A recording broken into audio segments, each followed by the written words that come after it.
Get your films on with the Blurs. Once an idea has taken hold of the brain, it's almost impossible to eradicate. Unpacking movies has never been more spot on, woke, fire, and just plain lit. They are lit all the time. So if you're unsure whether or not to plop down some cash for a film, check out the Blurs. When a man with a 45 meets a man with a rifle, the man with a pistol is a dead man. Brondo's got what plants crave. It's got electrolyte. You really only need to hang mean bastards. But mean bastards, you need to hang. Don't say you weren't warned. Here's Brandon and Jeff. Hey, yo, and welcome to episode 43 of Das Film Blurs. I am Jeff Stewart, a.k.a. Uncle Jeffrey, a.k.a. Revengeman Button, a.k.a. He Who Remains, a.k.a. I Am Vengeance, a.k.a. To Be Determined, a.k.a. Patty Ruxpin. And I'm joined here, as always, with my man. It's your boy, Brandon Norwood, a.k.a. Hero Protagonist, a.k.a. the true father of Joe's kids. I slapped the Sonic rings out him. Got your dumbass. A.k.a. Papi Chulo, a.k.a. the Glizzy Kid. Where are the Glizzies? Because Sonic ate all the Glizzies. Yo. He ate all of them. He calling down glizzies from the sky. All we got left is this chili. It's saucier, meatier, juicier. Get it, It's get thicker? It. Is it thicker? Yeah, get it on your face. All over, just like smear it. Get this chili. AKA Mr. Krusty, AKA the Lethal Protector, AKA Rough McGruff, still pulling rip and runs, abolished there, AKA 911, what's your emergency? oh my god, I think my wife died. She died from these nuts, AKA B-Wood, the Magnificent.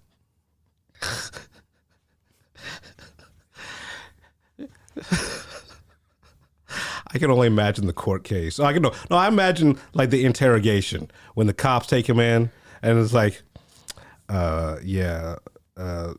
so we're gonna charge you with murder, and the weapon is these nuts. Yo, you know he gonna these nuts is gonna whip it out, his nutsack out and put it on the table. See, I told you, Your Honor, you got lying.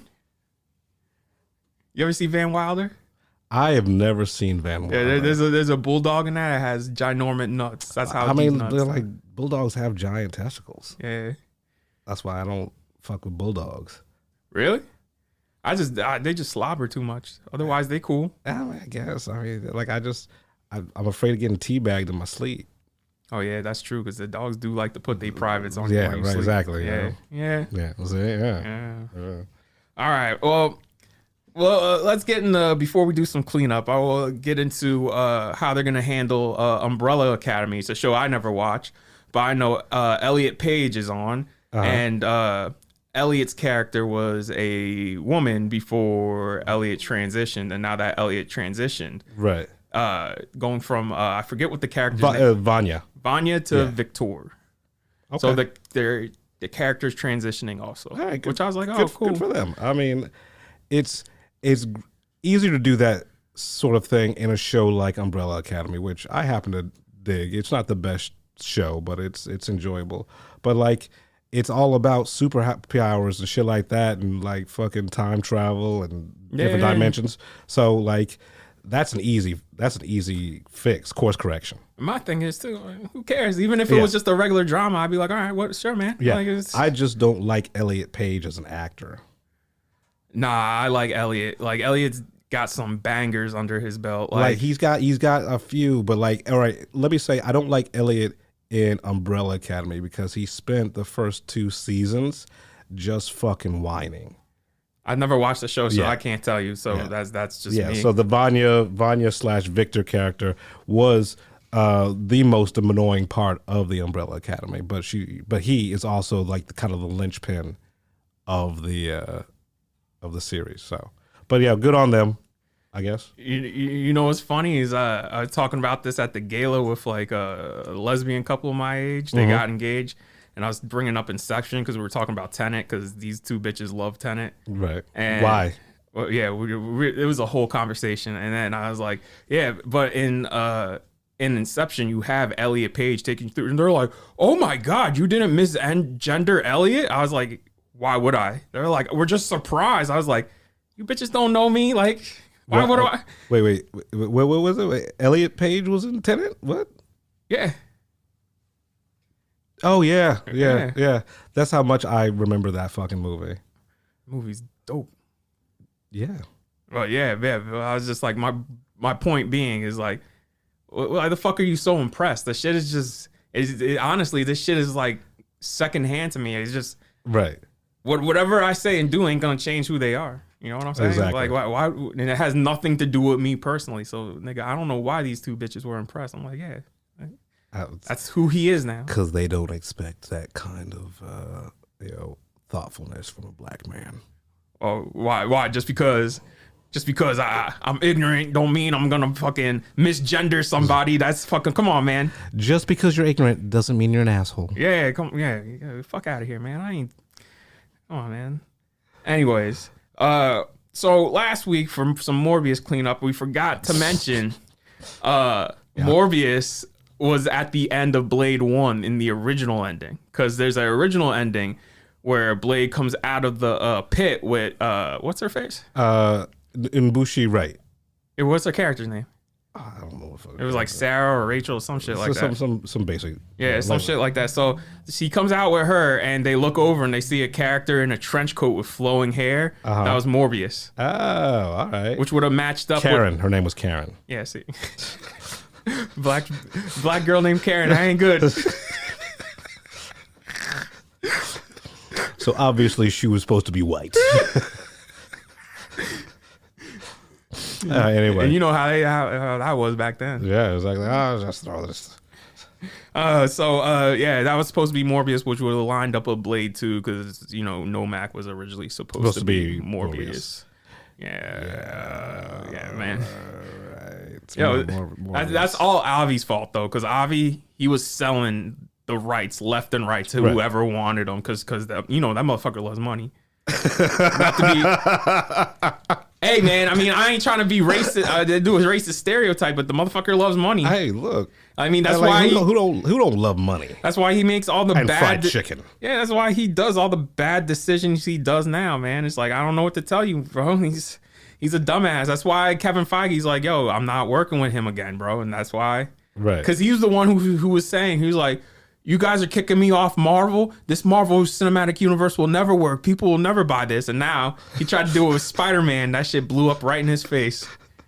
Twice, because it blew up with Morbius, because Morbius suffered a 74% drop this weekend. Only 74. It's surprising, because I don't know anybody who liked this movie.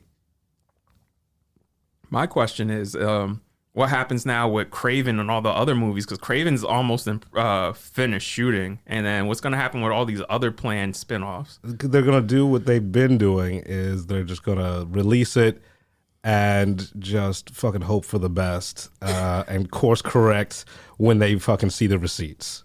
Like they've been doing with the two previous Spider-Man movies, where it's like, oh shit, we fucked up. Reboot. Well, speaking of Spider-Man, Sam Raimi came out Monday before Doctor Strange tickets went on sale. He said he wants to do another Spider-Man movie with Tobey Maguire, and even Tobey's like, yeah, I'd do another one. Even Kirsten Dunst is like, yeah, I want to be old MJ with kids. And I'm just like, yo, fucking do it, dog. Right.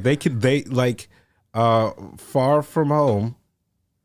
I was like, No Way Home. I always forget with the it's too close together. That's why. Yeah, like the names are too close. The together. naming conventions are like the only one that you can get right is Homecoming, because it's one fucking word. Yeah. But whatever the last Spider-Man movie, No Way Home. No Way Home. It opened up the door to have these other two Spider-Man movies, and I'm here for it. Yeah. I want to see Andrew Garfield. Fucking like, yo, you got all this talent sitting there, and y'all just like shrugging your shoulders, like, bro, if everybody wants to do it, just fucking do it. You know what I mean? And you guys are gonna make money. You've got a creative blank check to do. You can have 3 Spider-Man movies, coming out at the same and fucking motherfuckers time. would be frothing at the mouth like zombies, bro. I would sign up for that. I would buy tickets for that shit, because I want to see old man fucking Tobey Maguire. I want to see grief-stricken Andrew Garfield, you know, Not pulling his punches. not pulling his fucking punches. Watch him push a motherfucker's head in. Yo, I want to see that shit. Yeah, y'all fucking up, man. So just do it. Yeah. Do it. All right, so Fantastic Beasts was originally, this came out over the weekend. Fantastic Beasts was originally supposed to be a faux documentary, and they pitched it to JK, and JK's like, nah, I don't want to do that. And JK came back and it was like, I want to tell a trilogy about the rise and fall of Grindelwald. And they're like, sure. And then she's like, oh, it's not going to be a trilogy anymore. It's going to be 5 movies. And they're like, all right, sure. Do you know how much better that would have been? If it was a documentary? If we just stuck to what the producers wanted? Yeah, I like just seeing Fantastic fucking Beasts. Like, yeah. And seeing Eddie Redmayne in a fucking, because this would have been worked perfectly as a comedy. Like, have Eddie Redmayne do like his character Newt doing like a faux documentary with Fantastic Beasts. That shit would be hilarious. That shit would be amazing. Yeah, man. But you know, fucking Jake. Look, sometimes a creator needs to be taken away from its creation. Yes. You know, like yes. Like it's the George Lucas simplex.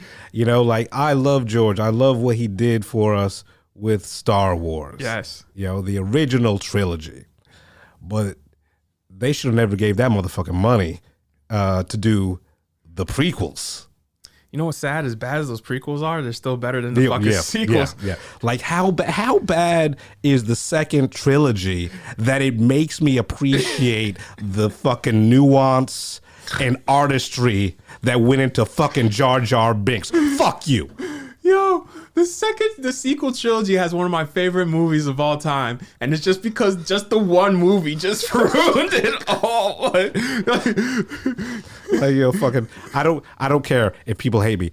Ryan Johnson's second movie in the second trilogy is fucking fantastic. Yeah, it's one of the best movies I've ever seen. And then what comes? It's like having. It's like you have 2 kids and they turn out to be like supermodels, and then your third kid is just like a blob, and you just like, damn. Yeah. I mean, that's damn. Yeah. It's. I don't get me started on Rise of fucking Skywalker. Fucking, my dad owns a dealership of fucking Star Wars movies. This thing is like, I'm back, and I'm gonna tell you through Fortnite.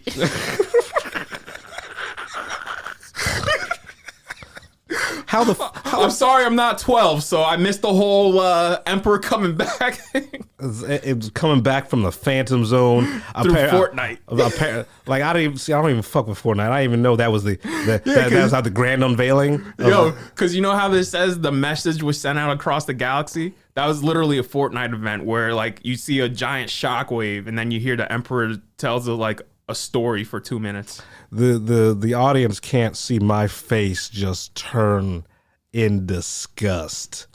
Yeah, man. You from know what? How dumb that is. And you know what? When George was talking about what he would have done for the sequel trilogy, I was like, okay, so most of this stayed the same except for the wills. And you know what? At this point, I much rather would have seen the wills than the shit we got, because at least that shit was different. Right. So because I could say this about the prequels trilogy. It's a good story, just executed in the worst way possible. So the second trilogy is to the first trilogy what Trump is to George Bush Jr. Yeah. You know, like we thought George Bush Jr. was the worst fucking president. Yeah. And then here comes Trump. Yeah. Right? And here's the fucking same thing. Like I thought, oh, fucking midichlorians and fucking space Jamaicans, and then here we go. We got fucking. Don't forget the space Jew, because Watto was a space Jew. Space. I was always confused. Was he a space Jew or a space Italian? He's a space Jew. Because like, me money. I know, but like that could have been Italian too. Like, yes.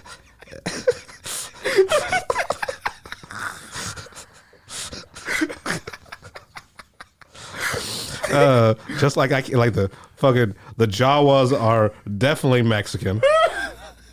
Yeah, We're Tusken Raiders. The Tusken Raiders, they're Arabs, 100% Arabs. You know, if you get down to the like microscopic level, Star Wars is racist Wild as shit. Racist. Billy D. Williams is a pimp and will sell you out. The only black man in the yeah. galaxy, you can't trust him. The other black man died. And tried to fuck your sister. The other black man died. The other one's a fucking simp because he chases this bitch around the galaxy for 3 fucking movies. Oh, let's see. What? All right. So Jawas. And the trade guild is Japanese as motherfucker. Yeah, that shit. I was like, yo, this is wild. Oh my god, shit. wild racist. Oh shit. Oh, shout out to George Lucas. Yeah, George Lucas. Yeah, fuck it. Yeah. Shout out to you. Oh shit. Yeah, they need to do that. Just like JK, come up with some stories and then push that bitch out. Yeah. You'd be like, yo, go sit down. You give us like a beat sheet with some stories? Yeah, give me that. Not shit. even that. Just come up with fucking clever names. Cause she's good with that. Come up with some clever names for some characters. And then go sit the fuck down. And some spells. Like I need this come up with a spell that fucking this dude uses to make his dick big. Like Engorgeous Syrianum. You know, they need to treat this bitch like Nolan treats Cillian Murphy. Where every time it's time to make a movie, you see him go to the dungeon with the fucking ring of keys. He's like, your services are needed now. Oh, shit. All right. Our next bit of news, staying on top of Fantastic Beasts and some more high profile WB projects. Ezra Miller's projects have been put on hold, so the last time we'll see this motherfucker is The Flash, and we might reach into the multiverse. And who's the dude they want to pull in? Grant Gustin, but he's been in The Flash for too long. They're like, it's about to go into his 9th season. Yeah, but like, I don't think he's gonna want to do movies. Get that movie money though. Get that movie money, bro. That means he'll be playing The Flash for damn near 20 years. That's fine. That's fine. What else is he gonna do? He can sing and dance or go do a Glee reboot. Nah, man. He wants that Flash money. But like, I mean, Ezra's been problematic. He's been beaten. Well, excuse me, not him. They've been beating on bitches for like a minute, and I'm just like to the point where even I'm like, yo, what the fuck are you doing? Why are you beating on her? Right. You know what I'm saying? Some people just can't handle being famous. Yeah, they said rumors. This is just rumors that he was having a meltdown every day on the set of The Flash. He wasn't harming anybody. He was just harmed to himself. Just give him a fucking hug. Yeah, it sounds like homie needs like some therapy treatment, bro. It's April. It's Mental Health Awareness Month. Yo, fucking just get Ezra a hug and a couch session. And no offense, he's an okay actor. He's all right. You know what I'm saying?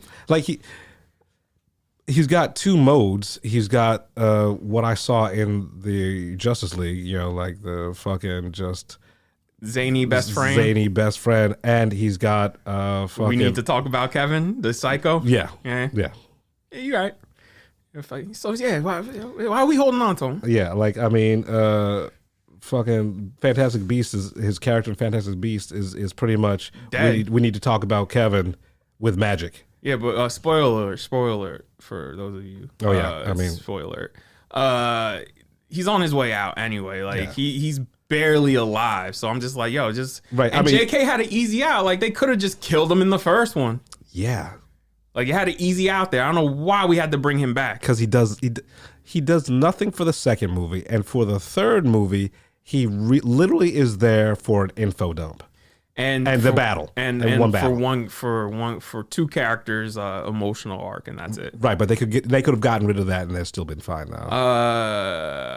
Well, to make them closer, no, but I would say this next movie have him be dead already because he's on his literal last legs. Right. And speaking of, where the fuck was Nagini in this last movie? Nagini, which was it was the Asian girl. Oh yeah, Nagini, the snake chick, right? Yeah, because Nagini is Voldemort's snake. Which, if you think about it, JK, what the fuck? You made an Asian girl a evil wizard's pet snake, and she can't turn back into the girl because eventually they say in the second one, like, oh, you're gonna stay a snake forever. That's some wild racist fucked up shit. Well, you know, she ain't no George Lucas, so She don't got that. She don't got that kind of fucking swagger. Yeah, but George Lucas ain't sitting on Twitter all day saying how much he hates trans people. So You're right. You're right. you I know don't what even I'm know George saying? Lucas knows how to use Twitter. I'm pretty sure she used some slurs too, if I recall. So did she? Trans slurs. Jake, like I watched Blade 1 this weekend, and I forgot how good that movie is. But I'm going to just use this for everybody. Some motherfuckers are always trying to ice skate uphill. Yeah. Bitch, get your money and go away. Yeah, get your paper, get your bag, and just count. Just count it. If I was WB, I'd be like, yo, we're gonna sign this contract. We're gonna pay you $400 million. You're gonna get paid right here up front, and then you're gone. Like you're just gone. We just get to use your. We don't even get to use your name. Like they'll find a way to use her name, but like from the world of J.K. Rowling's Harry Potter or something like that, just so they can use her. Yeah, because its overall franchise is now known as the Wizarding World because Right. they got the fan of wands, which is cool logo. Yeah, we got to get rid of her though, bro. Like, yeah, I'm sorry. Like your time's up. The Harry Potter game that's coming out later this year looks amazing because they had a whole fucking YouTube, like Sony put on a YouTube Right. presentation of the game that's coming out later this year. She has nothing to do with the game, and the game looks amazing. I can't wait to play it. Hogwarts Legacy. Yeah, And I was just like, well, look, between that and Fantastic Beasts, I mean, we all see what the problem is. Yeah, like you gave us something great. Be proud that you gave us Harry Potter and his wonderful world of wizards. Just Now get the fuck out. walk away into the sunset. Yeah, get the fuck out. Because you could have left on top. Yeah. Your legacy could have been solidified, right? But then you had to be relevant. See, that's what people get in fucking trouble. They're trying to be relevant. I'd rather be rich than relevant. You want to go out on top, not when people are Yep. chasing you off stage. Yep. You can quote me on that. I'd rather be shit. rich than relevant. All right. Brie Larson has joined Fast and Furious 10. Yes. The family grows. You know what's funny? All these fucking actors and celebrities, they talk mad shit about these franchises like, oh, this shit, I don't want to do this. And then next thing you know, I'm a serious actor. yeah, Ethan Hawke was talking mad shit about Marvel. He and Right. Moon Knight. Brie Larson was talking mad shit about these franchises, and she did Captain Marvel because she wanted to be a role model for little girls, which I was like, okay, I get. I get why she did it. But now, her acting choices in that. Like, but now she's joining Fast and Furious 10. I'm like, now, what's your excuse now? What's your excuse now? paper, money. Like maybe she's giving it her own spinoff. I don't know. You know she's gonna join the female spinoff. Yeah, man. Like fucking look. As dumb as the Fast and the Furious saga has gotten, as dumb as it gets, the more in love with it I become. You know, just because it does not give a fuck. It is pure just enjoyment. Yeah. I will say this though. I guarantee you she's gonna be Brian's sister. Ooh, I yeah. guarantee you. They both, You're right. They just You're right. It feels both right. Feels right. blonde hair. Why else would you get a blonde hair white person in this franchise? Feels right. Yeah. Feels right. Yep. Yeah, that's Brian's sister. Oh man, we called it here first on the Film Blurred. She has been doing Nissan commercials. Yeah. Crossover. So, all right. J.J. Abrams is making a U2 show. It's a mini series. It's coming on, I think, HBO Max. Why? I don't know. Like a miniseries about the band. Yeah. U2? Yeah.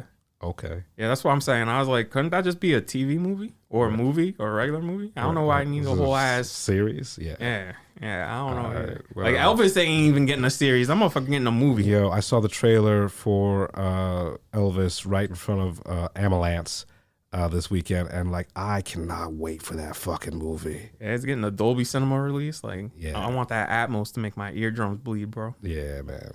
And all right, Guillermo del Toro is a big fan of Atlanta. He said like every episode like reveals new fucking layers. Hold on, I'm gonna bring up the exact tweets. You go ahead and keep talking. All right. I mean, we've been talking about Atlanta for the last couple of weeks because season 3 just dropped. And for those who are not on the train, get on the fucking train because Atlanta is one of the most smart and relevant shows that's been released, and the fact that it's on fucking FX, is amazing. Well, all right, so I found it. He says as soon as each episode drops, and he put in parentheses, we could call them essays, tales, or parables. We watch it, and I hope you do too. All 3 seasons of Atlanta are rendering an unsparring, precise, thoughtful, and moving mosaic that has literary depth and some of the best audiovisual storytelling around. And his follow-up tweet said, no eye candy, all eye protein. Yeah, I mean, I 100% agree. And this last episode, yeah, I'm gonna get into it during when we're gonna have to we're gonna talk about that together because okay, you want to talk about the all right? Yeah, because I fucking man, I was watching it yesterday. I was just like, damn. I was just thinking about how I was like, damn. If that happened in real life, I'd be the same way. I'd be spitting all over the place in front of us. Yeah, where's my money? It's like straight niggerish. Yeah, right. But you see me on TikTok. It's like that Chappelle skit, man. Yeah. Oh man, I'd lose my mind. Everybody lose their mind. Yeah. But yeah. Anyway, so you heard it from us. You heard it from Del Toro. Del Toro. Atlanta. It has no right to be this good, but also it is exactly what we deserve. And this is season 3. We're still getting season 4 later this year. Yeah. So. Yeah. So like it's. Yeah. All right, and finally, Will has been banned for 10 years from this Oscar ceremony and every Oscar event, and I'm just like, y'all could have just did 5 or 4, because I guarantee you by July we're gonna be like, what? Oh yeah, that happened. Yeah, whatever. Like no one cares that much, right? And he's still eligible to be nominated and to win. Yeah, and I guarantee you, right? If he's up for another Oscar, there's no way he's not going to show up. Right, they're going to want him there. Right, they're going to want him there. So, like... that's going to boost ratings just from the last time he was there. So just fucking keep your fucking just symbolic... Yeah, I was like, he already resigned. Fuck it. I mean, Jesus Christ. He's on pause right now. Like, it ain't that big of a deal. Right, and 10 years, it's like they threw that fucking number out. Yeah, doesn't it seem arbitrary? Like, let's make this an example. Like I get it. 10 years seems like a long time. It's like... I get it. It made now it's making the Academy look bad. Just all around bad. Between the way they reacted that night and now this punishment, it just makes them look all around bad. Yeah, but because I get it. Will did make y'all look bad on a national stage, but like, these news cycles are short for a reason. You know what I'm saying? Like, because I'm guarantee you the next month, by the time Doctor Strange comes out, everybody's gonna be like, who gives a fuck? Doctor Strange doing all this crazy shit. There's gonna be another meme. Someone else is gonna fuck up somewhere. There's gonna be another meme about something. It's hard. And we're all gonna forget about. Like, oh, remember that time that Chris Rock got slapped by Will Smith? It's like, yeah, it's hard for me to be mad at this when the motherfucker's getting slaughtered right now. You know what I'm saying? Like, all right, yeah. So I'm just like, if Chris Rock didn't press charges, this is it, bro. Like, this is seriously it. I shrugged when I heard the news. It's like, all right, cool. So he doesn't get to go to a party. Y'all gonna? I guarantee you, 4 or 5 years, they're gonna reverse it and be like, yeah, he's up. It's not even gonna be 4. Like, I give it 2 years before they backpedal. Because if I were Will, I would try to get nominated. Oh hell yeah! Just to fucking say fuck you. Hell yeah! I'd be doing every Oscar movie I could. Yeah. Oh fuck yeah! And then to join in on that, Friday night, actor Harry Lennox penned an op-ed for Variety saying how Will's slap is a stain against the Oscars and he needs to give back his statue. And I'm like, so where was this energy for Roman Polanski? He won while he was a fucking fugitive because he raped a 13-year-old girl. Where was this energy for this motherfucker? And everybody stood up and clapped for that motherfucker. What about fucking Harvey for years? And I'm talking about decades, 2 decades, maybe 3. Look, I don't agree with Will did. But like, in the grand scheme of all the fuckery that happens in Hollywood and motherfuckers are still walking around upright and like not being punished, this is like, all right, whatever. Yeah. So I was like, and Harry Lennox, who the fuck are you? You are fucking the asshole in everything. You're the asshole in the Matrix sequels, and you're the asshole in Snyder's Superman, who just happened to be Martian Manhunter for some fucking reason. Makes no sense. Just go sit your ass down. Nobody gives a fuck what you got to say. I can't believe Variety even published that. Yeah, like shame on y'all. Like that, he does not deserve getting his Oscar taken away because the dude has put in work for the last fucking 30 years. Yeah, man. Like, yeah, go sit the fuck down. Right? Listen, he resigned and he got punished, okay? What else you want? Yeah, now if he had stabbed Chris Rock on stage then, yeah. and then jerked off over his body, yeah, all right, yeah, maybe. Take it back. But like he was good in King Richard though. Yeah, just shut the fuck up, Harry Lennox. You ain't never gonna be nominated for shit anyway. Like, can we if we're gonna start taking back for bad behavior, let's just take back all R. Kelly shit? All his Grammys. Yeah, man. Like, that means half these motherfuckers in Hollywood getting their shit taken away. Right? Like everyone's saying you got to separate the art from the artist. Well, then listen, I could do that for over a fucking slap. You know what I'm saying? Right. Yeah. Ansel Elgort's out here fucking grooming girls, and I'm still watching shit that he's in. Right. Just because. Like I just because watched of him. Right. It's just not because of him. So, I mean, I'm going to get into it, but like, oh man, I'm in love. With Tokyo Vice? I'm in love. I watched the first episode. I was like, all right, I watched all three. Yeah. I'm in love. Yeah. Yeah. I was like, damn, Michael, man, I missed you. Right. I feel like a dude in prison. Like, ooh, I missed you. You heard it here. This is conjugal visit Michael Mann.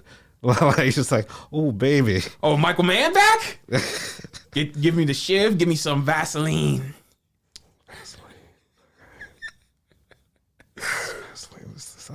What are you doing with the shiv and the Vaseline? Like one or the other, son. Like, you wanna know? No, I don't.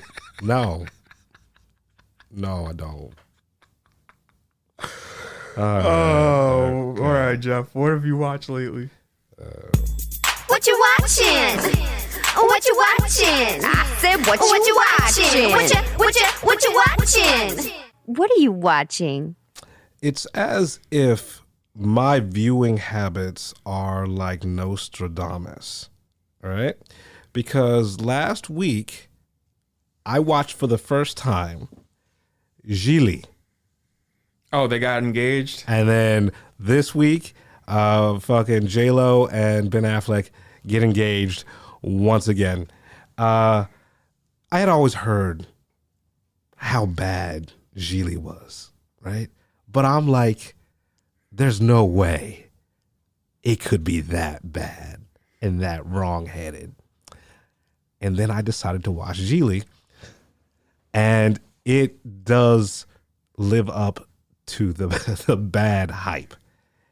It is just dumb, unfunny, offensive on all fucking levels. The fact that like anyone has a career after this movie is a fucking miracle. Like Martin Brest, right? The dude who directed it. Oh, he's done. He hasn't done a movie since because he wrote this piece of shit. Oh, did he? Yeah, man. Damn, the dude who did fucking Midnight Run, Beverly Hills Cop 1, he wrote this shit? He wrote this shit. Damn. Because I just remember, the only part of Gigli I've seen is the fucking turkey scene where she's like, it's turkey time. He's like, what? She's like, gobble, gobble. I was like, why don't you just say, oh, I want to get eaten out. Right. Like, all right. So the story, air quotes, of Gigli, for anyone who hasn't seen it or didn't know about it, is Ben Affleck plays a low-level mobster who's tasked by his boss to kidnap the mentally challenged brother of the district attorney who's prosecuting him. That's hella problematic. And then he doesn't trust Ben Affleck enough to execute this kidnapping on his own, so he sends another fucking gun for hire, J-Lo, who happens to be a lesbian for some fucking reason that doesn't play any into the story besides to give Ben Affleck blue balls and, you know, whatever. So they didn't even have to mention it. they could have excised everything, every mention of her sexuality, and it still would have been, a bad movie, but like a shorter movie. And then, fucking mishaps and hijinks ensue. I'm gonna go with what fucking the man McConaughey said in Tropic Thunder. You never go full retard. Justin Bartha, all right, the guy we're gonna talk about later, who was in episode 4 of Atlanta, and you know him from the Hangover movies. He plays the mentally challenged brother, and it is so fucking offensive. Like, yo. Now I gotta see this movie.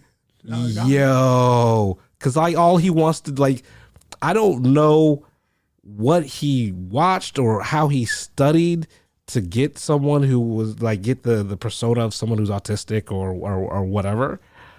But this is straight parody. And, like, it's offensive. His whole entire story arc is he wants to go to where they film Baywatch. What? Yeah. Right? That's his core motivation in this whole entire fucking movie is to go to where they film Baywatch. And like it's just the plotting is dumb, the jokes fall flat. I'm glad Ben and J-Lo were fucking offset because there was no chemistry on set. I guess they fucking jizzed it out in the trailer because on screen, it's just dumb. There are just excuses to show J-Lo's ass for no fucking reason. It's so fucking bad. Geely on Hulu. Yeah. So that's where I started. That's where I'm starting. I think we should do a tandem watch. I want to be there with you when you watch it for the first time. And I want to look at your face. Nah, man, because you still got to watch Obsessed. Was that? You still got to watch Obsessed. I still have to watch Obsessed. I had to pause that shit for a minute, dog, because that shit was triggering because fucking Idris Elba gets raped in that shit. Oh, word? Yeah, and I was just like, bro, I got to turn this off. I gotta turn this off. This is some triggering shit. Yeah, like, oh my God. It's there we go. Geely. Moving on, let's talk about something better. No, actually, let's talk about something that's not as bad, but it's still bad. The Bubble. Oh yeah, I watched that shit. I was gonna do that shit too. Oh yeah? I mean, you want to talk about it together? Like we watched a lot of the same shit this week, so we might as well just fucking I did not like this shit one bit. It reminds me why I stopped looking at Netflix for shit to watch. And it is like I'm not a big fan of Judd Apatow. Like he's got some hits, but like it's more misses than hits, right? And by far I think this is the worst Judd Apatow film. Hell yeah. And the fact that this came out on Netflix, I was like, yeah, because this seems like a Netflix movie. It reminds me exactly of Don't Look Up. And Don't Look Up was already not funny, and they managed to make a movie way unfunnier than that. Right, yeah. Like, and it's... Like, I get it. TikTok is stupid. The blockbuster culture is stupid. But guess what, nigga? I like blockbusters. And one done right... Them shits is awesome. Like, right, yeah. So every once in a while, you'll get one where it'll remind you why you like watching big movies. I mean, Dune just won 6 Oscars. The Batman just made like 750 worldwide. And fucking, I will defend the Fast and the Furious to the day I die. Yeah, man. So, sometimes you want McDonald's, and you know what? That's some good ass McDonald's right there. Fucking sometimes you need fast food. But yeah. Like, the Bubble, like, there was no sort of chemistry between anybody. Yo, yeah. The story was just like this thing was 2.5. This thing was 2 hours and like 10 minutes.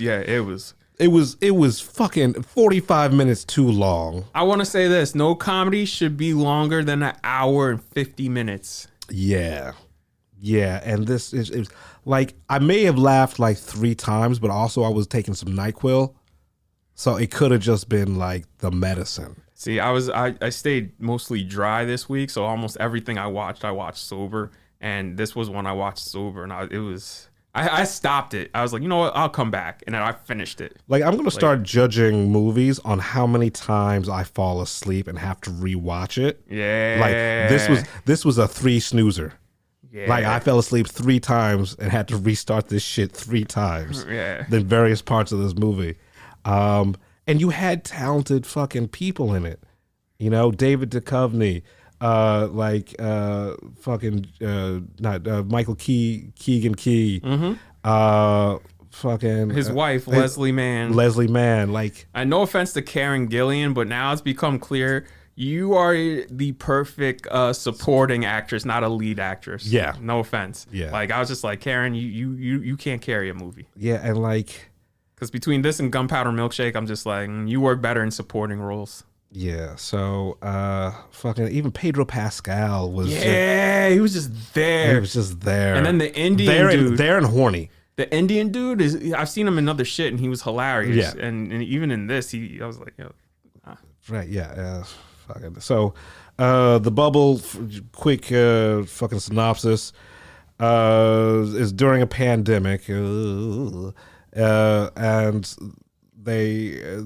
the stars of a mega franchise are held up in a hotel in quarantine from the rest of the world so they can finish the next Cliff Beast 6. Cliff Beast 6. It's making fun of Jurassic World, basically. Right. Which, yeah, fuck you. Yeah, exactly. Like, yeah, you don't have any room to talk, Judd Apatow. Real quick, before Ambulance, they played that trailer. Yep. That trailer's longer. Like, there's more shit in the trailer. I've been noticing, like, if you go see a movie in theaters, the trailers, they'll have movie theater only trailers where they're longer and there's more shit in them. Yeah, I noticed that too. And also, you know, I'm excited about a movie when I see the trailer again and I'm just as excited. Yeah, because there's some parts in the new shit where I was just like, oh, word? Yeah. So, anyway, I'll come back to that later. Anyway, The Bubble, it's hilarity, quote, air quotes, ensue. I don't know. It's fucking dumb. Maybe, Judd, maybe you should just retire, dog. Yeah, I mean, he's been retired. He just... like... Go be mad on Twitter like you don't really are. He gets mad and starts roasting people, and everybody's like, yo, shut the fuck up. Right. Like his shit about Will Smith, he's like, he could have killed Chris Rock. Everybody's like, yo, shut the fuck up. Oh, calm down. Yeah. It was a slap. Yeah. So moving on, like I'm just going from bad to better. I'm starting from worst to best. So over the weekend, I saw Alice. Which what is that? Keke Palmer? Yeah, Keke Palmer. Ooh, I'm not watching that shit. Like that seems like Annabelle in Part 2. No, man, it is better than Antebellum. All of the problems I had with Antebellum, the fact that it was fucking suffering porn, and the story made no fucking sense, and everybody was just fucking scenery chewing evil. Everything I hated about Antebellum is absent from Alice. Alice is actually thoughtful, intelligent, emotionally moving, you know? So the story behind Alice is, a woman who's a slave. She escapes her plantation only to find out that it's not the 1800s, it's 1973, right? And so her captors have been,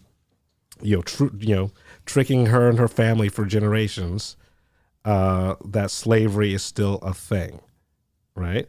So she gets out into the world, she meets Common, and her first introduction to like female empowerment, black people in general, is she sees Pam Grier, as Foxy Brown, just fucking being this no nonsense, fucking kick ass black woman, and she starts learning about like the last 100 years worth of black history, like the triumphs and the tragedies and shit like that, and she goes back to get revenge.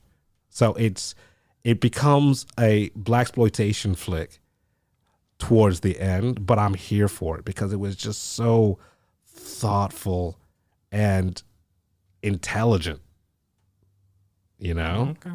So like I get why you may not want to watch it. Yeah, because it's all but it's nothing like Antebellum, man. Like even Johnny Lee Miller, who I forgot he was an actual actor, his slave owner is more nuanced and subdued than anything in fucking just evil villain fucking Antebellum.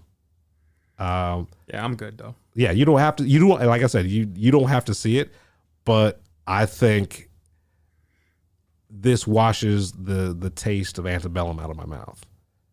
You know, Yeah. because I wrote a fucking 3-page essay on how bullshit that movie is. So yeah, and Keke Palmer was fucking fantastic. She killed it, and Common's Common. You know, All right. yeah. After that, I'm going to talk about another thing that. Yep. So I discovered Match Game. Oh, the Woody Allen joint? No, like the game show. Oh, okay. On TV, right? And I don't usually fuck with game shows, but this is the most hilarious game show ever. It's hosted by Alec Baldwin, and there's like a panel of, you know, mid-range celebrities. The thing is, it's snarky as fuck, mean as hell, and everybody's fucking drunk. So it's like a party. Got you. It's absolutely fucking hilarious. You know, so I've gone through like 2 seasons of this shit. It's been on the air for like 6-7 years. And like you usually watch these things, it's like, all right, you get some D-list celebrities and shit like that. There's some pretty A-list people on this just having a fucking blast.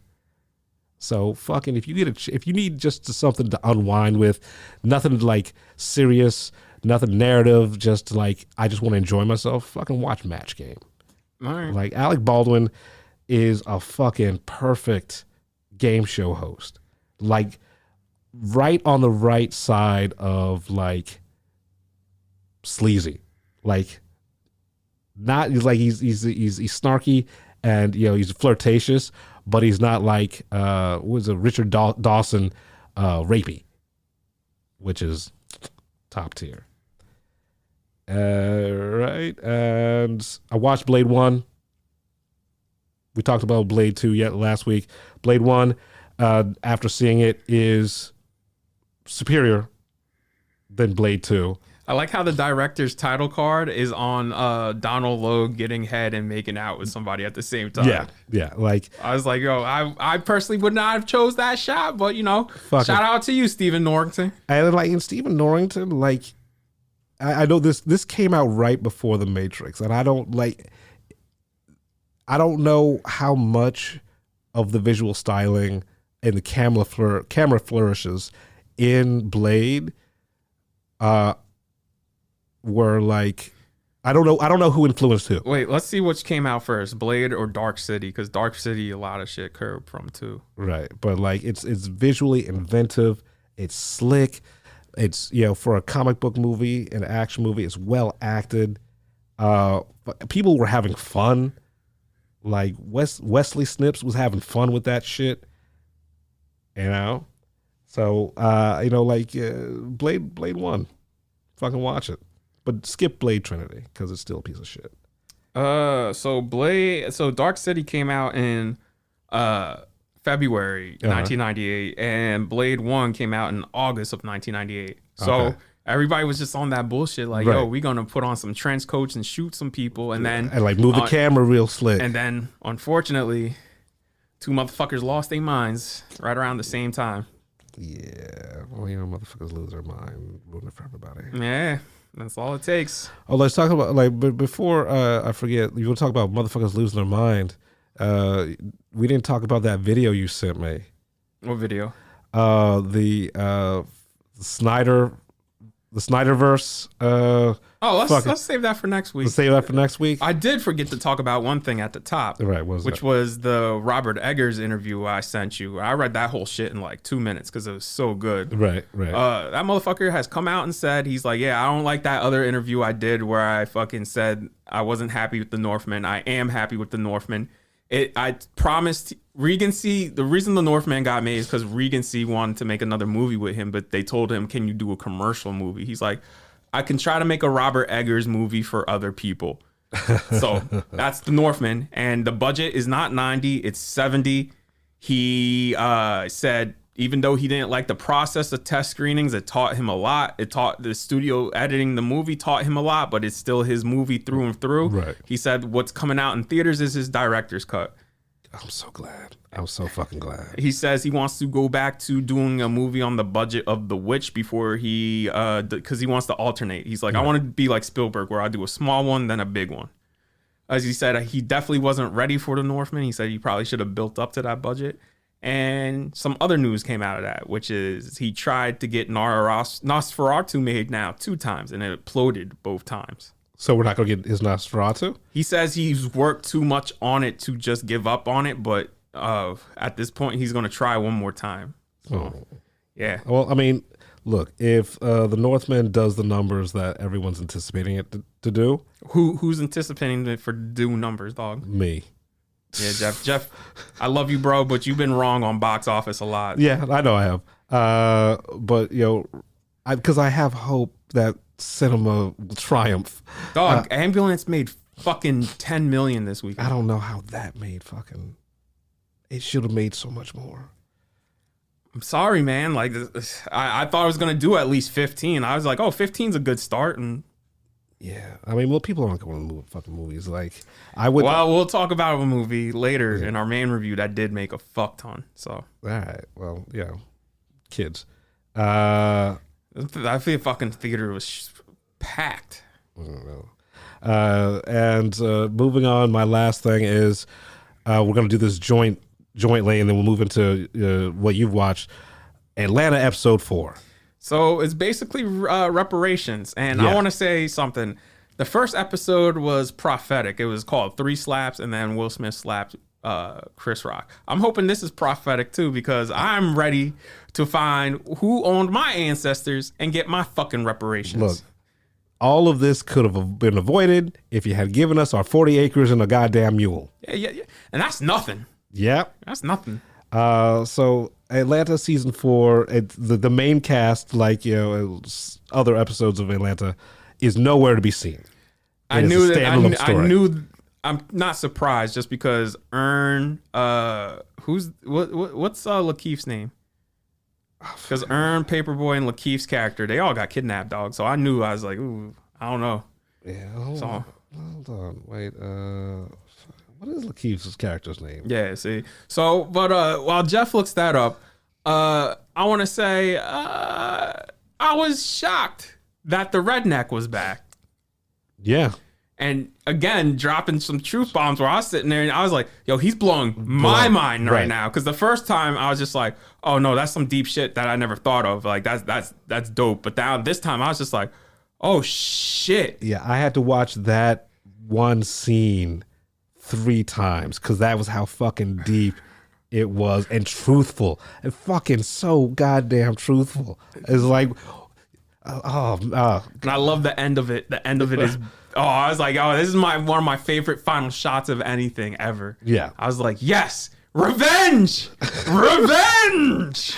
It is not even like, his name is Darius. Okay, Darius. Yeah. It's not even fucking revenge. It's like it is making it goddamn right.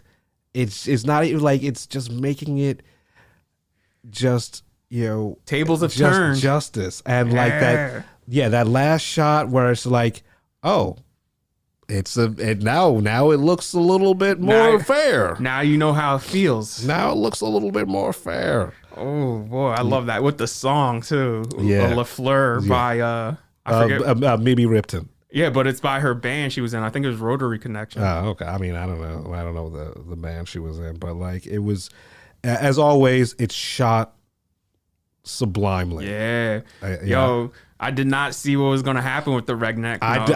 I knew it. I didn't know. As soon as he went out to the pool, it was like this motherfucker's a little too calm and a little too woke and a little too accepting. I knew some shit was gonna happen. I mean, he's a redneck, so right. But like what the dude says right after it happens is like, yeah, you're gonna get a lot more of that. It's like, yeah, right, because you can't they couldn't handle what we deal with on a fucking daily basis. Yeah, yes. And that's what Atlanta this season has been all about. It's been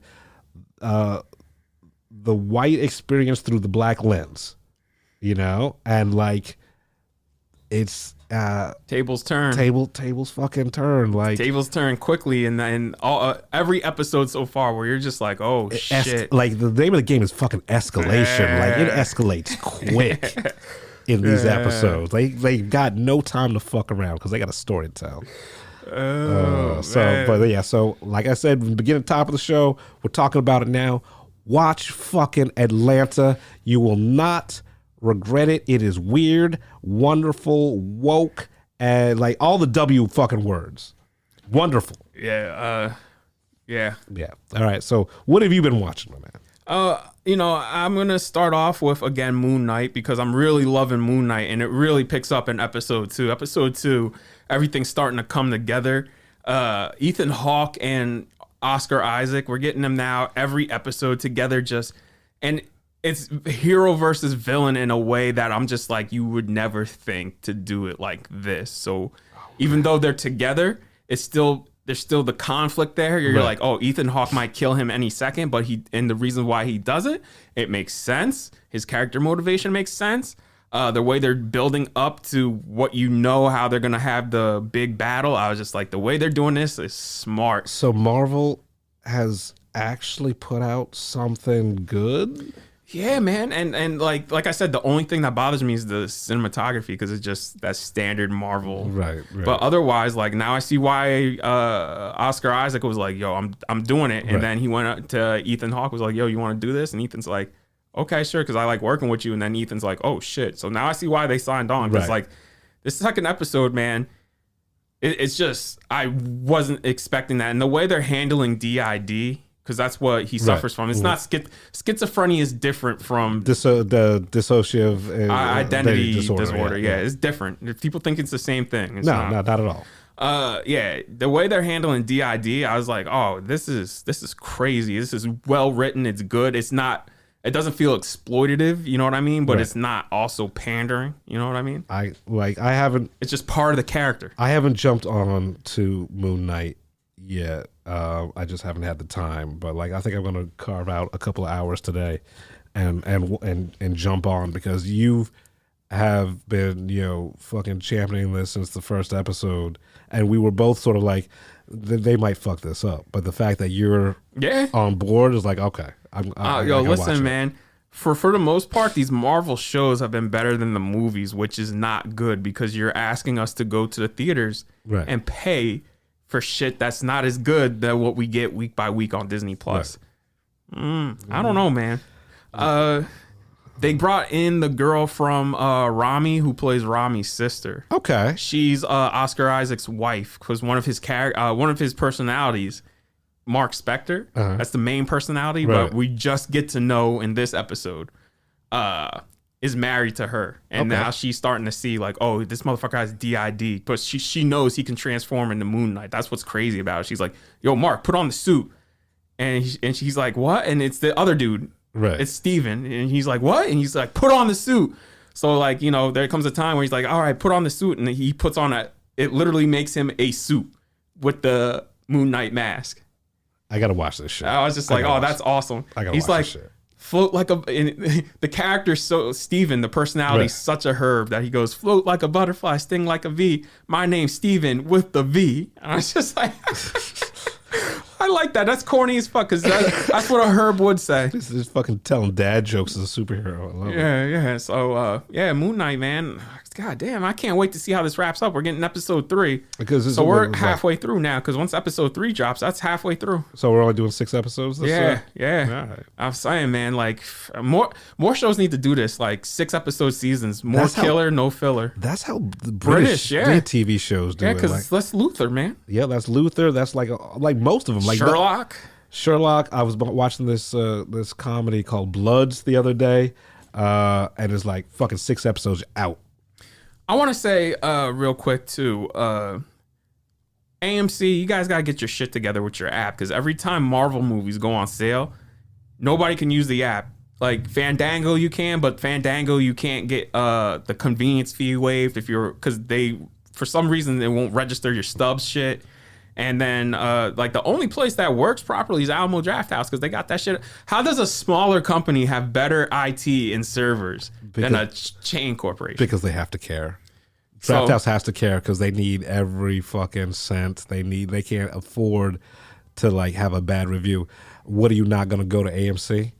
Well, luckily, once the shit died down, me and my brother and my his girlfriend, she's basically my I was about to say my sister-in-law because that's how I see her now. Yeah, we all got tickets. They're doing one at each IMAX in the nation's doing one 3D showtime a day. And basically we got like the last decent seats at Neshaminy for the only 3D showtime. I'm hoping we get a fucking screening for this shit. In IMAX 3D. That's what we're doing. We're doing IMAX 3D and we're doing IMAX 3D because the first Doctor Strange is literally the only, besides Gravity and besides Avatar and besides like that was built for this. Like it was designed. IMAX 3D is literally the only way I like watching Doctor Strange, just because the aspect ratio shifts, the 3D gets like, you know, when he's like when he's traveling. The open your mind sequence. Yeah. Holy shit. I can only imagine. That's why I was like, no, we're doing this in 3D. And the reason why they're doing IMAX 3, they haven't done IMAX 3D in like almost 10 years.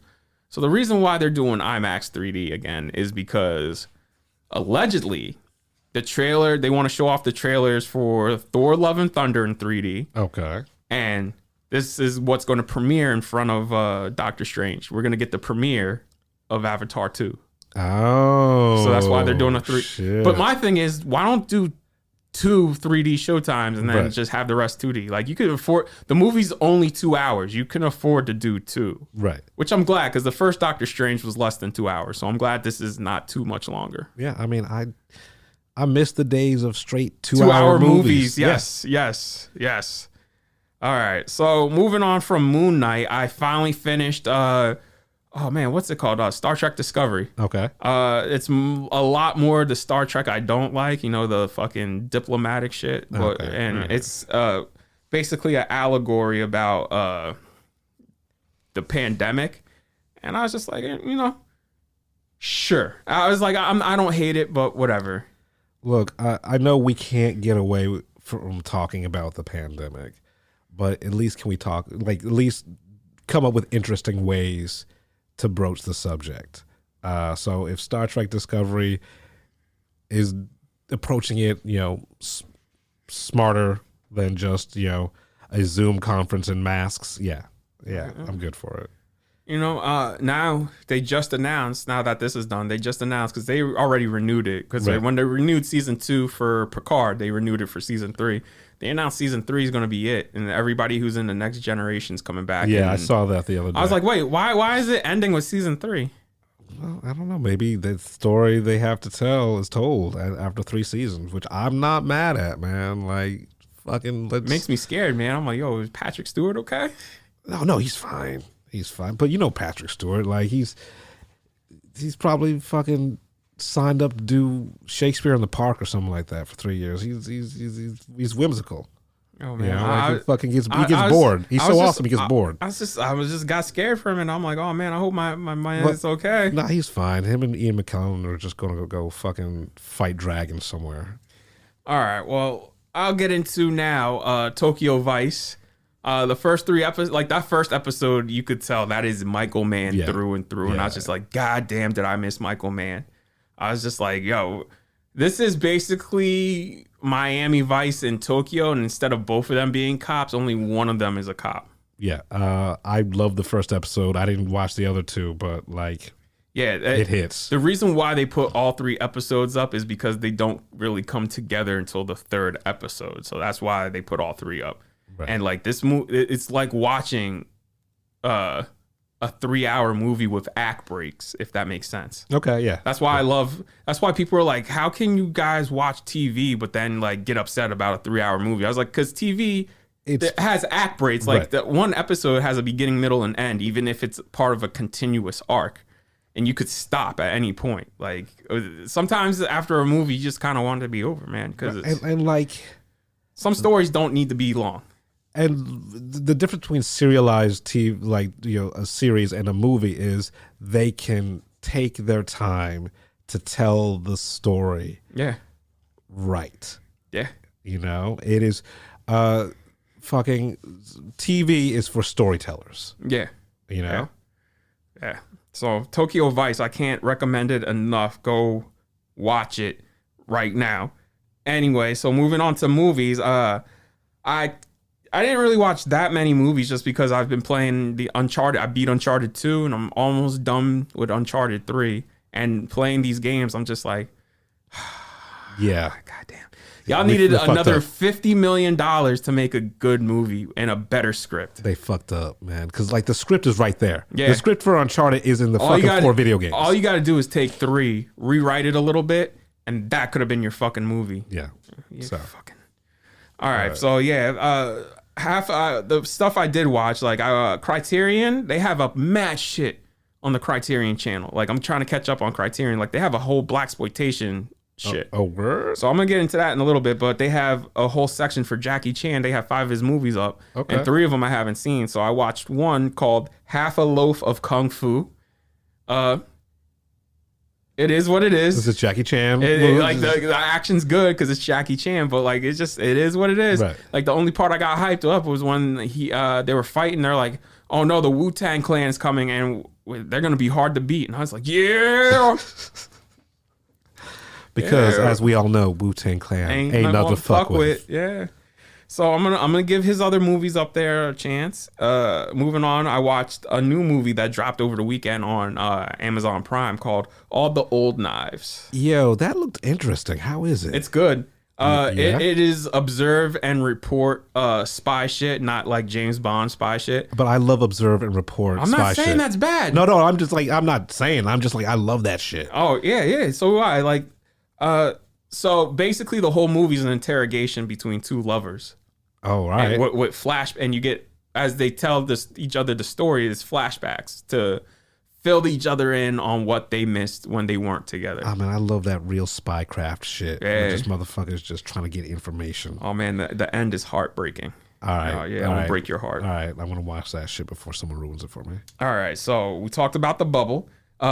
Me and my brother for the first time watched Executive Decision. Yes! Oh yes! Motherfucker, this shit is way too long. It's 2 hours and 10 minutes. It is too long. I will give you that. Like this shit, if this shit was an hour and a half, I'd have been like, yo, this is a masterpiece. This was back when people did not give a fuck. Like nothing is explained. Shit just happens. Like Kurt Russell is a fucking consultant and can do all this Fly shit. Planes and shit like that. Shoot off miniguns and shit. And I'm just like, sure, man. This is where back when motherfuckers are like, as long as it's entertaining, who cares? Thank you.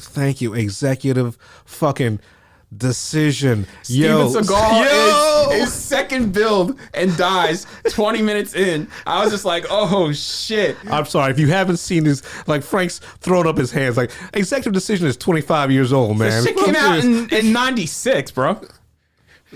Yeah. Like this movie would be a masterpiece if it was like fucking 20 minutes shorter. Like it needed to be an hour and a half. It got to a point where me and my brother like, yo, this motherfucker needs to end. Yo, let's give it up for John Leguizamo. Yeah, right? As Rat.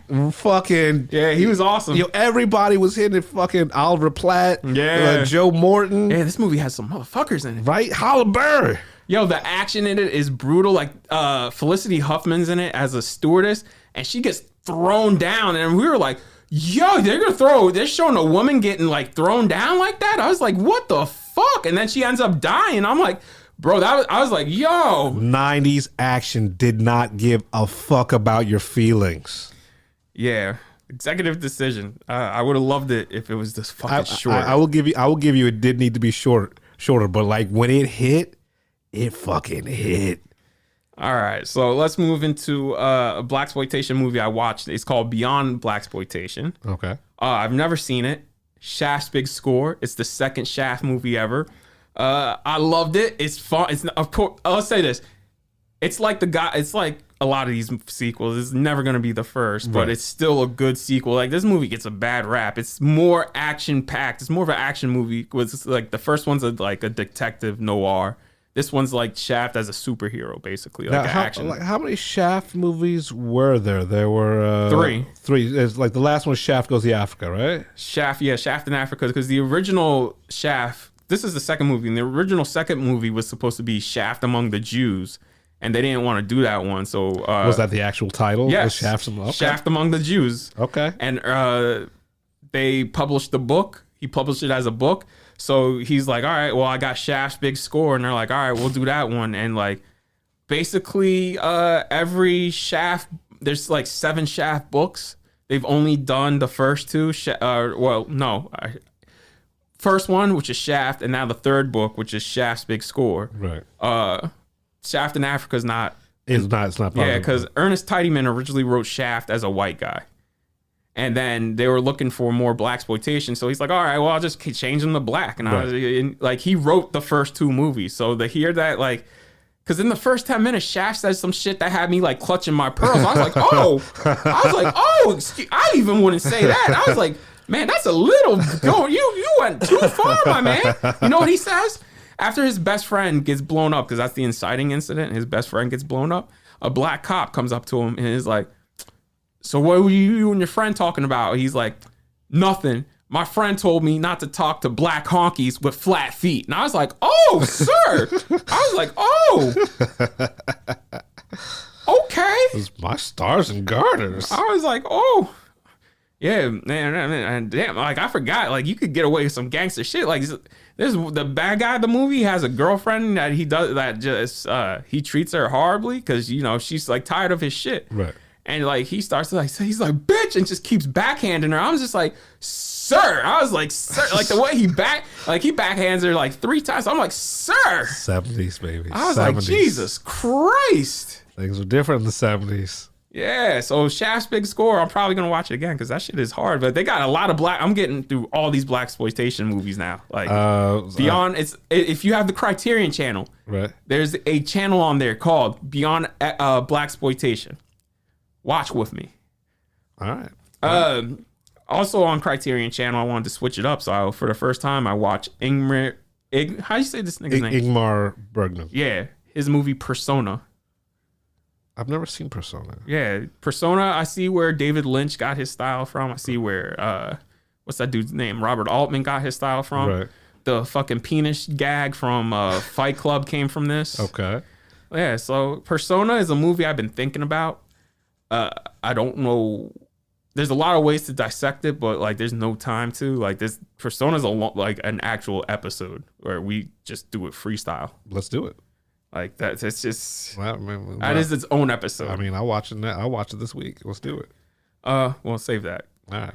Apollo 10 and a half, A Space Age Childhood. It's the last thing I watched. I saw it show up on my Netflix, but I'm not a fan of that waking life. Bullshit. I liked it. It was a fun movie. You know what I mean? It's a kid, you know, it's the autobiography of Richard Linklater. And it's nice to watch a movie that's just, how can I say this? Melancholy in the right way, where it makes you feel good. You know what I mean? Like, this is how I remember shit. This is how it was. And right. That's what it is. Okay. Yeah. All right. Yeah, man. And it's only an hour and a half. So let's give it up for. Is that the one good movie on Netflix? Yeah, Richard Linklater. I was like, yo, because I was like, while I'm on here, I might as well watch this shit. Because, you know, I was like, all right. Once the bubble's done, I was like, yeah, this is why I don't fuck with Netflix. I was like, I'm gonna turn off because Netflix you know, I love Linklater stuff, but like Waking Life left a bad taste in my mouth. See, that didn't bother me. I still gotta watch A Scanner Darkly. Yeah, I haven't seen A Scanner Darkly because like Waking Life is just like, all right, whatever. I like that animation style. It's cool. It was, but like the animation style is fine. I think it was the narrative that turned me off, and then, but whatever. Yeah, we'll save that. Yeah. All right, let's go into trailer talk. Roll camera and action. It's time for some trailer talk.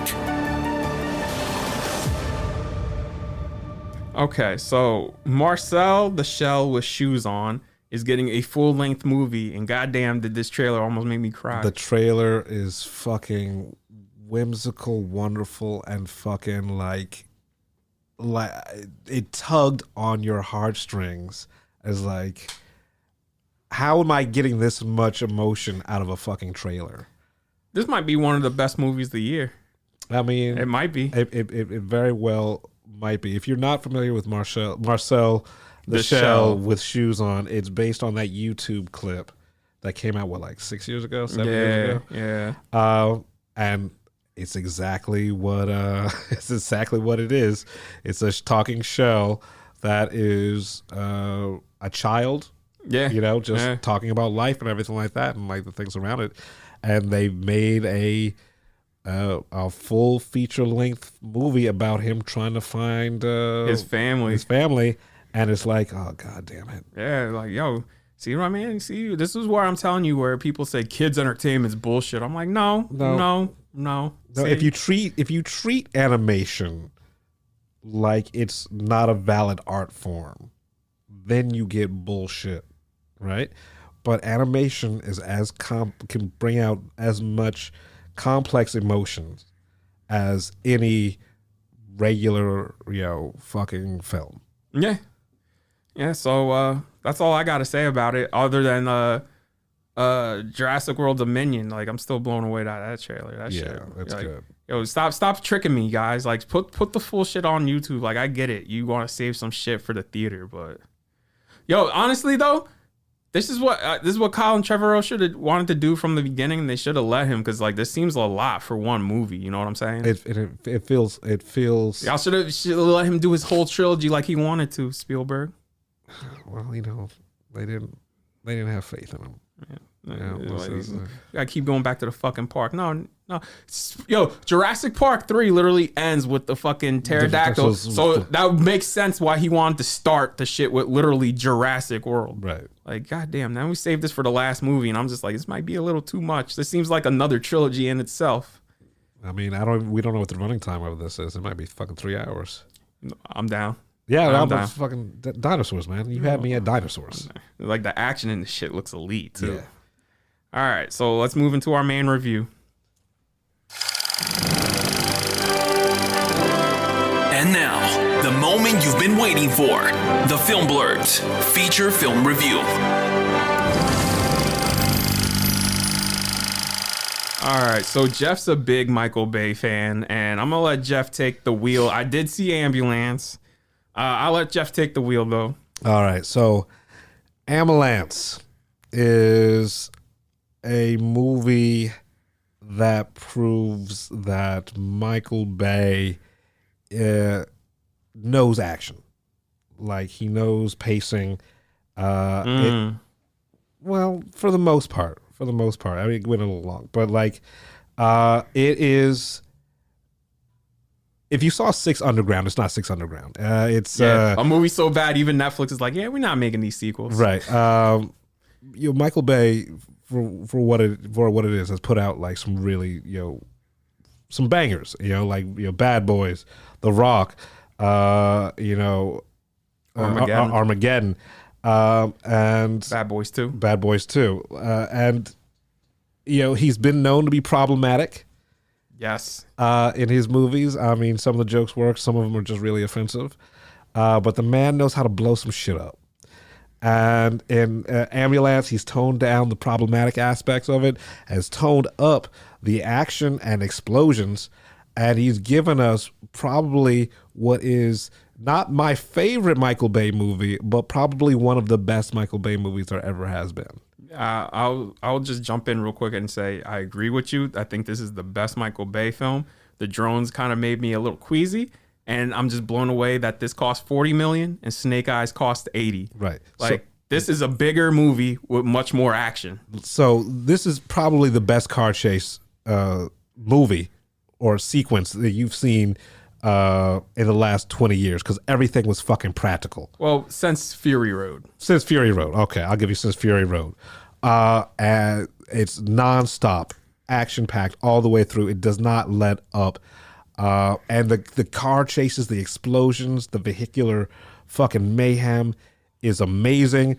The relationship between, I can never say this dude's name. Yahya Abdul Mateen II. Yeah, between Yahya and Jake Gyllenhaal, it's not forced. Jake, we gotta get you an Oscar, baby. Yeah, like we gonna you're the new Leo now. We gotta get you one, like right? Because like honestly, you deserve one more than Leo. I mean, you did Brokeback Mountain when people were against gay people. So so like this movie is just it's exciting.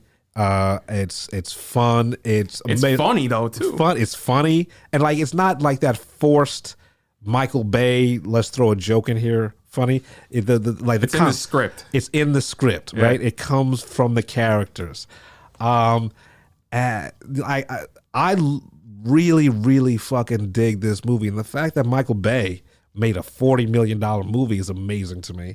And the fact that it's this hardcore, it still has a lot of the Bayisms. Like the drone shots, dog. The camera. I was gonna yak. It really is exhausting because the camera is always moving, and I think there's a cut every 6 seconds.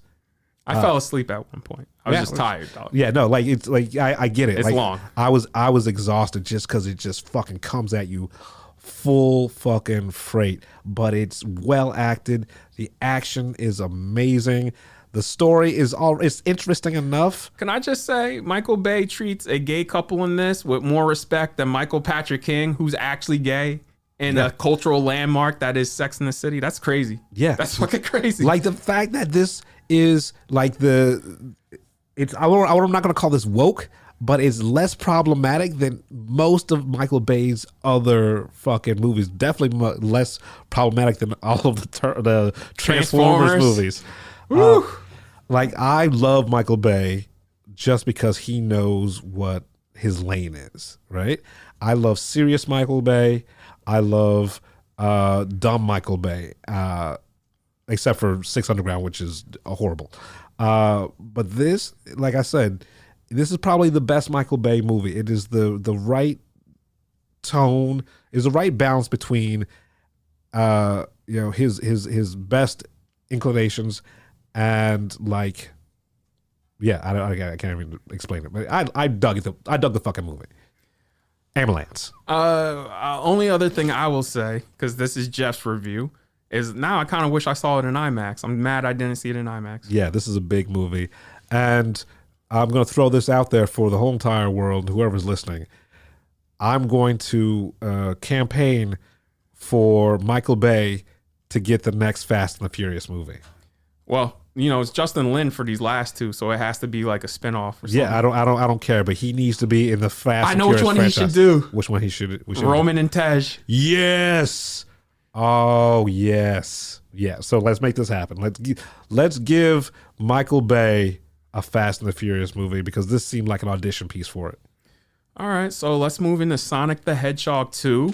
I'll start off by saying I really like the first one. It's a good family film that works for almost every person in every age. Like that first one, it knows what it is, and it's a very entertaining movie. This second one, I like it, but goddamn, it's too long and it's too bloated. Like y'all shoved so much shit in here when I was just like, bro, y'all know y'all gonna have sequels. Like spread this shit out. Like this one, it should have just been Robotnik and Tails. That's it. Like save Knuckles for the third one, the Chaos Gem, the third one. Like god damn. I've never seen the original, the first. You should. It's good.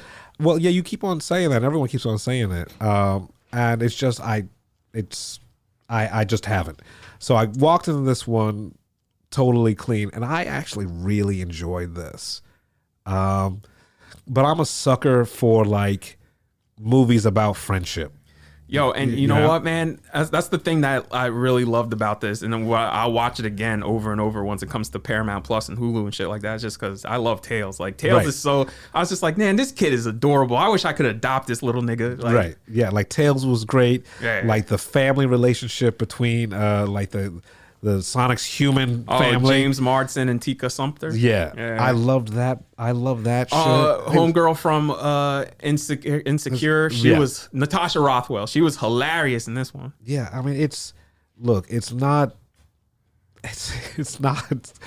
groundbreaking in any way when it comes to story, but it hits all the marks and it does it effectively. Like it's better than I would think a movie based on a video game should be.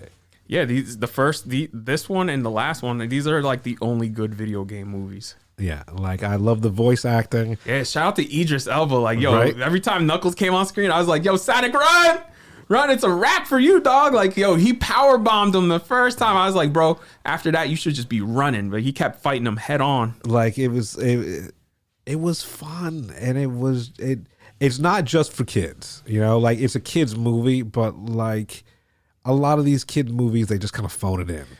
More than the first one, this one, it just tickled the right bone for me, just because like I played the first three games. Yeah. So like seeing like the Chaos Emeralds, Knuckles was in there. I was like Tails, and Tails is actually picking up Sonic and flying. I was just like, bro, I was like, yo, it's nostalgia done right, nostalgia done. And they had the plane too. Yep.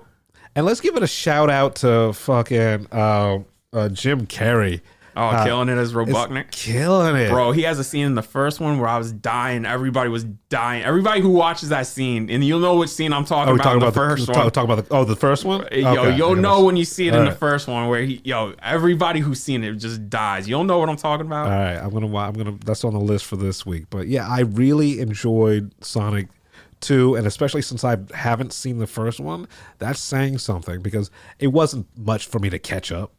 There was backstory, but I didn't need the backstory. As cool as the action was in this one, that action sequence at the end of the first one, like, still hasn't been topped. That shit was hard. Yeah. All right. I'll give it a go. But like, I've thoroughly fucking enjoyed Sonic 2. I'm looking forward to the Knuckles show. Like, even Idris Elba's like, yeah, I'm ready for this Knuckles show. Yeah. Like, oh, all right, give me the adventures of Knuckles, man. I'm ready. I mean, he's this universe's version of Worf from he's Worf, he's Wolverine. Yeah. So yeah, that's who that is. So yeah, we'll get into the mid-credit scene now, because there's a mid-credit scene. This came after me because my friend was there with his girlfriend. Right. And he came up to me. He's like, "Who the fuck was that?" And I told him who he was. I was like, "Yo, that was after me and you." He's like, "Okay, that makes sense." He was like, popular character. Like when my brother picked me up from the train station, I told him. He's like, "They're doing him already?" I was like, "Yeah." I was like, "Who was it?" Shadow. It's a huge, like, kids who are into Sonic now, they love Shadow. Okay. Like that's all they talk about. Shadow's the one. And I was just like, damn, y'all doing Shadow already? Like, it's like I after the first 3 games, I was like, yeah, exactly. After Sonic and Knuckles, I was like, that was it for me. But that was it for Sega Genesis too. So like, I never really revisited Sonic since like maybe Sonic Pinball. It actually, this movie made me want to find a way to play Sonic again. Yeah, especially 2. Yeah. So yeah, man, that's Sonic the Hedgehog 2. Just some quick cleanup. I want to say tomorrow will be the anniversary of when we first recorded this show. So tomorrow we're a whole ass year old. Woo! April 12th. So that means next week, just as a heads up for you guys, we're going back to the format of the first episode to commemorate it, and we're gonna talk about a movie we both have strong opinions on that I'm pretty sure will dox we're gonna be doxed the fuck out of. It's fine. If you want to see what my Pornhub history, come find me. I will put it out there for you. I'm into some weird shit, by the way. So we'll talk about that video next week. Yeah, okay. Yeah, all right. So we're gonna talk about the video next week with the ultimate cut. Yeah, we gotta sit through this motherfucker again. Oh, all right. So next week, Also, and happy birthday to Jeff. Hey, yo. Yes, happy birthday, man. Yeah, 42, the answer to all questions. Yeah, you're Jackie Robinson's number now. Yes, sir. All right, and that is. Whoa, wait a minute. Also, we want to announce we should do. We're gonna do next week a live commentary on Twitter Spaces. Are we? Yeah. For what? Well, it's gonna be one of two. It's either gonna be Venom, Let There Be Carnage, or Too Fast, Too Furious. We'll do it next Wednesday. You know what next Wednesday is? What's next Wednesday? Well, look at the calendar. All right, so oh, well, yeah. All right. I don't even have to look at the fucking calendar. Oh, and that's episode 42. We're the Film Blurs. I'm Brandon Norwood, and I'm the motherfucking protagonist. I'm the protagonist. I'm Jeff Stewart, a.k.a. He Who Remains. Don't come at us. It's just fucking movies. You've been listening to the Film Blurs podcast. Man, I just love what you guys do, man. I never miss an episode. It's the best. It's my favorite podcast. Follow Jeff on IG on MindFireXL and Brandon on Twitter at BJN Tweets.